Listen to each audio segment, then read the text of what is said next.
내가 안 주면 난 죽는다. 자식이 돼서 아버지를 죽으라는 거냐? 10년 동안 사라졌던 아버지가 돌아온 지 딱 2주 만에 내게 한 말입니다. 그런데 나중에 알게 된 진실은 더 충격적이었습니다. 아버지는 우리를 떠난 게 아니었습니다. 다른 여자와 살림을 차리고 살고 있었던 겁니다. 이혼도 안 한 상태로. 그리고 간경화 진단을 받자 순전히 간이식 받으려고 집에 돌아온 거였습니다. 착한 아버지 연기를 하면서 미안했다. 다시 가족으로 살고 싶다. 전부 거짓말이었습니다. 여러분, 안녕하세요. 오늘 이야기는 실화를 바탕으로 각색한 내용입니다. 가족이라는 이름으로 얼마나 파렴치한 일들이 벌어질 수 있는지, 그리고 결국 진실은 밝혀진다는 것을 보여드리려 합니다. 영상이 도움이 되셨다면 구독과 좋아요 꼭 부탁드립니다. 여러분의 작은 관심이 더 좋은 이야기를 만드는 큰 힘이 됩니다. 그럼 지금부터 시작하겠습니다. 우리 아버지는 알코올 중독자였습니다. 하루도 술 없이 살지 못하는 사람이었죠. 집안은 전쟁터였습니다. 술에 취한 아버지는 집 안살림을 부수고 어머니를 때리고 욕설을 퍼부었습니다. 나는 어린 시절 내내 공포 속에서 살았습니다. 밥을 제대로 먹지 못했고 잠도 설쳤습니다. 그렇게 몸이 약해졌습니다. 키도 작고 체력도 약했습니다. 결국 20살이 되던 해 징병검사에서 4급 판정을 받았습니다. 만성 빈혈, 간 기능 저하, 면역력 약화, 군대를 갈 수 없는 몸이었습니다. 그리고 바로 그해 아버지가 사라졌습니다. 어느 날 아침 갑자기 집을 나갔습니다. 처음엔 걱정했습니다. 경찰에 신고도 했습니다. 하지만 며칠이 지나고 한 달이 지나자 우리는 깨달았습니다. 아버지는 도망간 거라고. 그리고 그날부터 우리 집은 처음으로 평화로워졌습니다. 나는 밥을 먹기 시작했고 어머니는 웃기 시작했습니다. 10년이 흘렀습니다. 나는 26이 됐고 작은 회사에 취직했습니다. 어머니는 식당에서 일하며 조금씩 돈을 모았습니다. 우리는 가난했지만 행복했습니다. 그런데 어느 날 초인종이 울렸습니다. 문을 열자 낯익은 얼굴이 서 있었습니다. 아버지였습니다. 10년 만이었습니다. 미안하다. 정말 미안했다. 아버지는 고개를 숙였습니다. 술 냄새는 나지 않았습니다. 술 끊었다. 이제 정신 차렸다. 다시 가족으로 살고 싶다. 아버지는 울었습니다. 어머니는 한참을 망설이다가 결국 한숨을 내쉬며 말했습니다.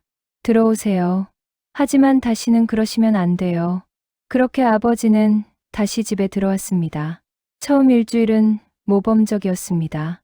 아버지는 설거지를 하고 빨래를 개고 조용히 우리 눈치를 봤습니다. 이제 제대로 살고 싶다. 너희한테 좋은 아버지가 되고 싶다. 매일 그렇게 말했습니다. 나는 조금씩 마음이 열렸습니다. 어머니도 그랬습니다. 그런데 딱 2주가 지나던 날 아버지가 말했습니다. 우리 건강검진 받으러 가자. 왜요? 나도 나이 들었고 너희도 한 번씩 받아두는 게 좋을 것 같아서. 어머니는 고개를 끄덕였습니다. 그래요. 같이 가죠. 병원은 크고 깨끗한 종합검진 센터였습니다. 우리는 피를 뽑고 엑스레이를 찍고 초음파를 했습니다. 며칠 뒤 결과를 들으러 갔습니다. 의사는 차트를 보며 말했습니다. 어머님은 건강하십니다. 아드님은 좀 약하시네요. 간 수치가 낮고 빈혈이 있어요. 무리하지 마세요. 그런데 아버지 차례가 되자 의사 표정이 굳었습니다. 아버님 간 상태가 매우 좋지 않습니다. 어느 정도인가요? 알코올성 간경화가 심각합니다. C등급입니다. 간이식이 필요합니다. 어머니 얼굴이 하얗게 질렸습니다. 이식을 해야 한다고요? 네. 가족 간 생체 이식이 가장 빠릅니다. 나는 숨이 막혔습니다. 가족 간 이식. 우리 중 누군가가 간을 내줘야 한다는 뜻이었습니다. 집으로 돌아오는 차 안. 침묵만 흘렀습니다. 그날 밤 아버지가 말했습니다. 미안하다. 내가 잘못 살아서. 하지만 너희가 날 살려줘야 한다. 가족이잖아. 그 말에 나는 온몸이 굳었습니다. 며칠 뒤 이식 상담을 받으러 갔습니다. 제가 할게요. 어머니가 먼저 말했습니다. 하지만 의사는 고개를 저었습니다. 어머님은 나이도 있고 혈액형도 안 맞습니다. 그러자 아버지가 나를 봤습니다. 그럼 아들이 해야겠네. 나는 가슴이 철렁 내려앉았습니다. 의사는 내 차트를 보더니 표정이 굳었습니다. 아드님, 검진 결과를 보니 간 수치가 낮고 만성빈혈의 면역력도 약하시네요. 네, 이식은 불가능합니다. 아드님 상태로는 수술 자체가 위험합니다. 절대 안 됩니다. 나는 안도했습니다. 하지만 아버지는 달랐습니다. 집에 돌아오자마자 소리를 질렀습니다. 안 돼. 의사가 뭘 안다고. 내가 하면 돼. 아버지, 위험하대요. 위험. 그래서 날 죽으라는 거야? 자식이 돼서 아버지를 죽으라고 해? 그 말이 칼처럼 꽂혔습니다. 며칠이 지났습니다. 아버지는 점점 더 압박했습니다. 내가 안 해주면 난 죽어. 그럼 넌 살인자야. 매일 그 말을 반복했습니다. 나는 죄책감에 짓눌렸습니다. 그러던 어느 날 집 전화가 울렸습니다. 어머니가 받았습니다. 여보세요? 네.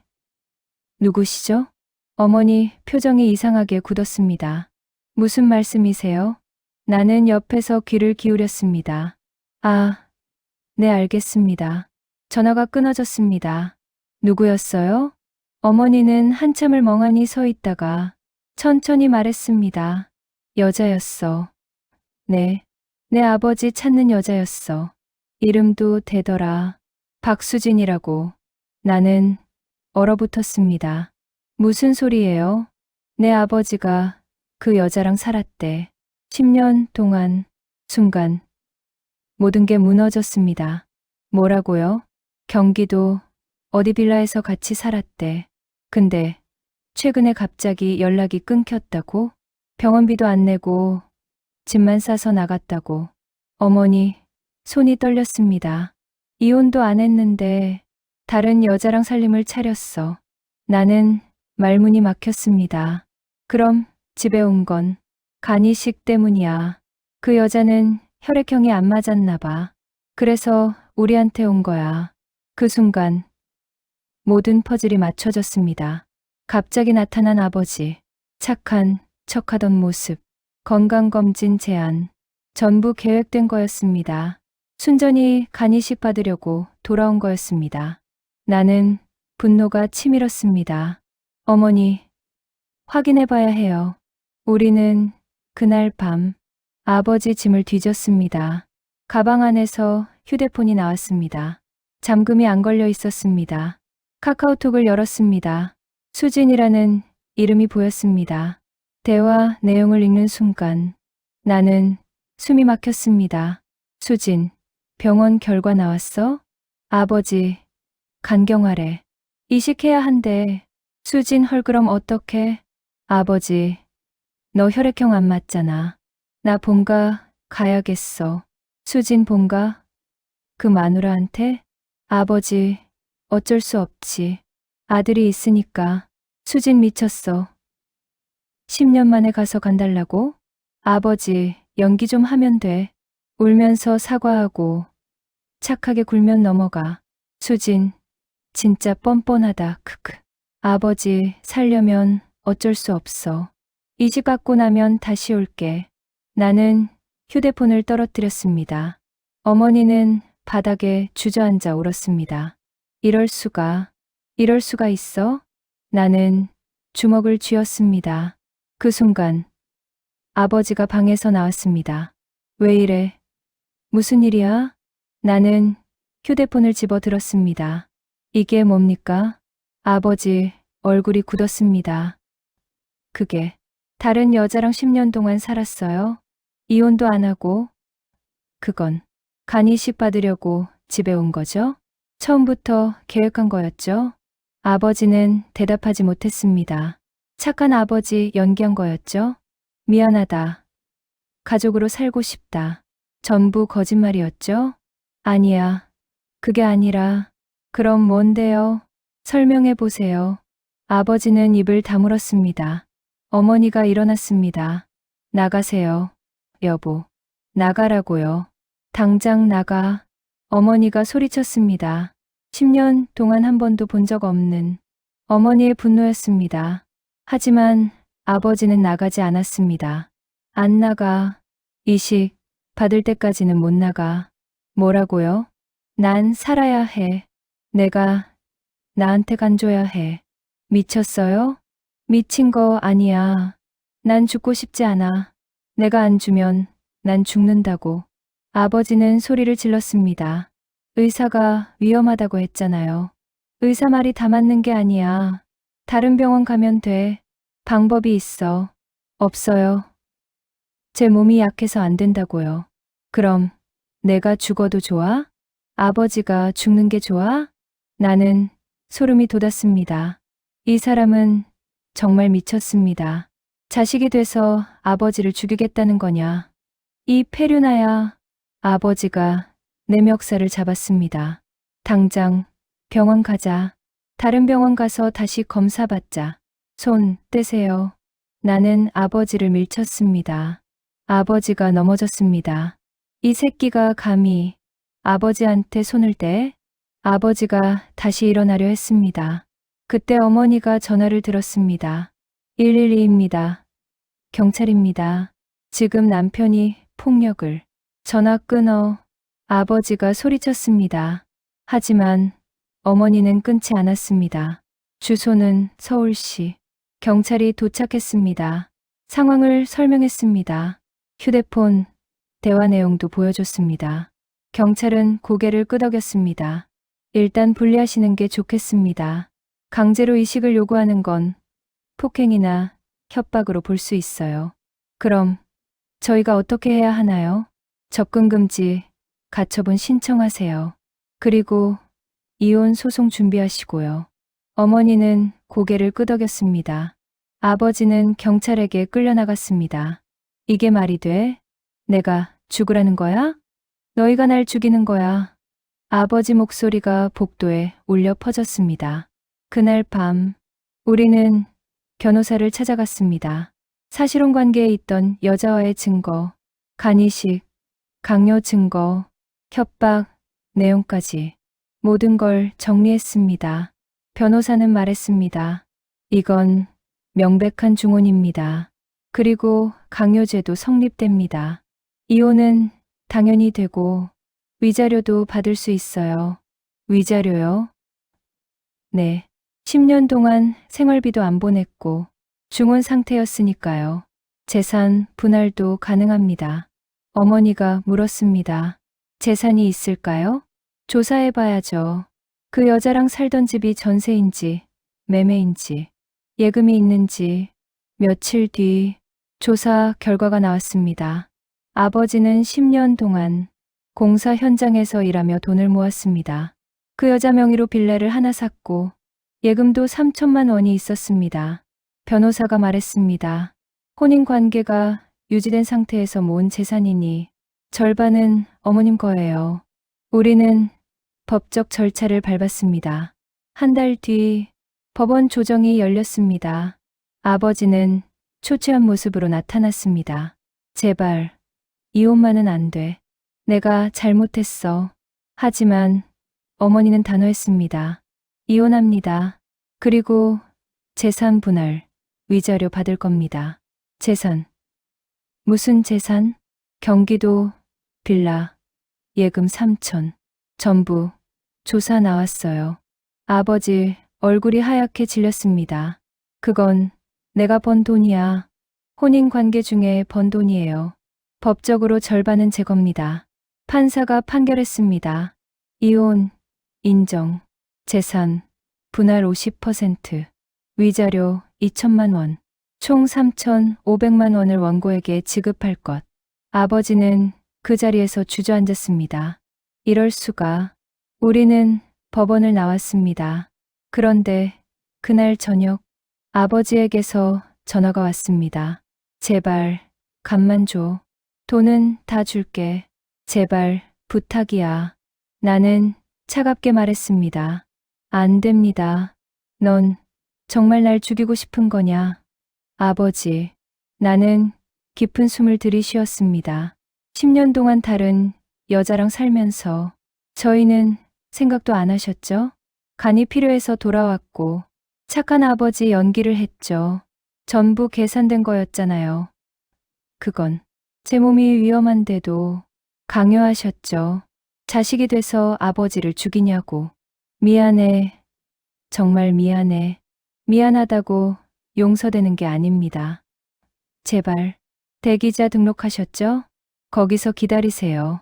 그게 아버지가 살 수 있는 유일한 방법입니다. 전화를 끊었습니다. 6개월이 지났습니다. 아버지는 외사자 이식 대기를 하다가 다른 지역 병원에서 이식을 받았다고 들었습니다. 수술은 성공했다고 합니다. 하지만 우리는 찾아가지 않았습니다. 어머니는 재산 분할금으로 작은 카페를 열었습니다. 나는 회사를 다니며 건강 관리를 하고 있습니다. 우리는 다시 평화를 찾았습니다.